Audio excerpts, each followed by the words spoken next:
मोहरा steno class. प्रिय विद्यार्थियों, आज की डिक्टेशन समाचार पत्र से ली गई है। शुरू करें। पोषण की समस्या भारत में एक बड़ा मुद्दा बन चुकी है। कुपोषण की चिंताजनक स्थिति पर राष्ट्रीय व अंतर्राष्ट्रीय स्तर पर कई बार ध्यान दिलाया गया है। इस स्थिति में ही आंगनबाड़ी और दोपहर के भोजन मिड डे मील के रूप में विश्व स्तर पर पोषण के कुछ बड़े कार्यक्रम भारत में आरंभ किए गए। ऐसे कार्यक्रमों से निश्चय ही कुछ राहत तो मिली, पर इनके प्रसार के बावजूद कुपोषण की स्थिति का विकट बना रहना इस ओर संकेत करता है कि कुपोषण के कुछ ऐसे पक्ष भी हैं जिनकी ओर अपेक्षाकृत कम ध्यान जा रहा है। कुपोषण का एक महत्वपूर्ण पक्ष यह रहा है कि पोषण के कुछ सूक्ष्म तत्वों, विशेषकर खनिजों की कमी अधिक पाई जा रही है। इसका एक उपाय यह खोजा गया कि कृत्रिम तौर पर कुछ सूक्ष्म तत्वों को कुछ खाद्यों में जोड़ दिया जाता है, लेकिन यह एक अस्थायी व कृत्रिम उपाय ही है जिसके कुछ हानिकारक असर भी सामने आ सकते हैं। प्राकृतिक तौर पर ही भोजन में जरूरी पोषक तत्व प्राप्त हों, यह सबसे बेहतर स्थिति है। पिछले कुछ दशकों में फसलों में रासायनिक खाद का इस्तेमाल तेजी से बढ़ा है। इसमें भी नाइट्रोजन खाद का अधिकतम उपयोग हुआ। इससे मिट्टी में अनेक पोषक तत्वों, विशेषकर सूक्ष्म पोषण तत्वों की कमी हो गई। पोषण विशेषज्ञों के मुताबिक कुछ क्षेत्रों में मिट्टी में सूक्ष्म पोषण तत्वों की कमी के विचलित करने वाले प्रमाण सामने आए हैं। इसका आगे यह असर होने की बहुत संभावना है कि यह समस्या ऐसी मिट्टी में उगाई जाने वाले खाद्य अन्न की कमी पौष्टिकता के रूप में प्रकट होगी।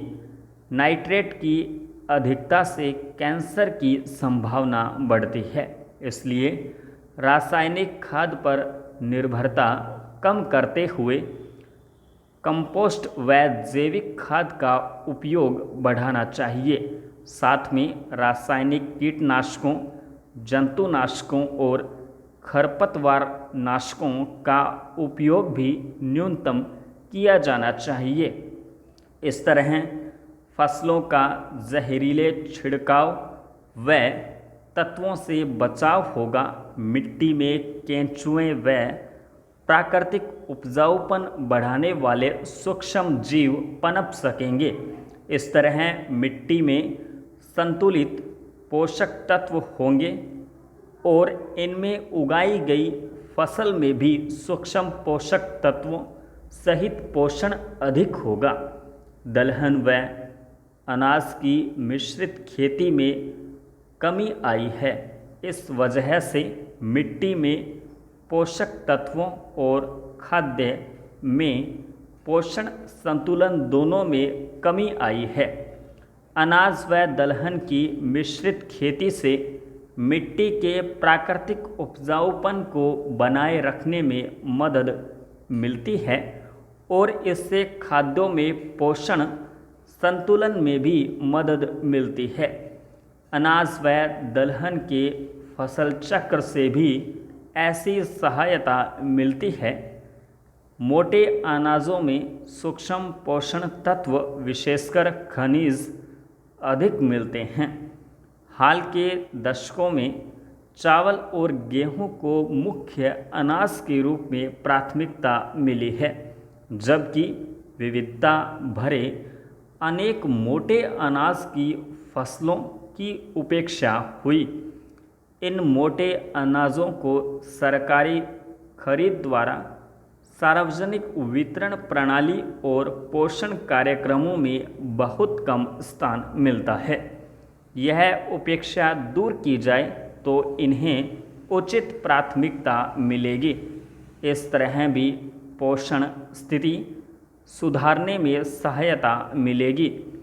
वनों के एक मुख्य पक्ष को प्राय उपेक्षित किया गया है और वह यह है कि वनों में बहुत से पौष्टिक खाद्य मिलते हैं।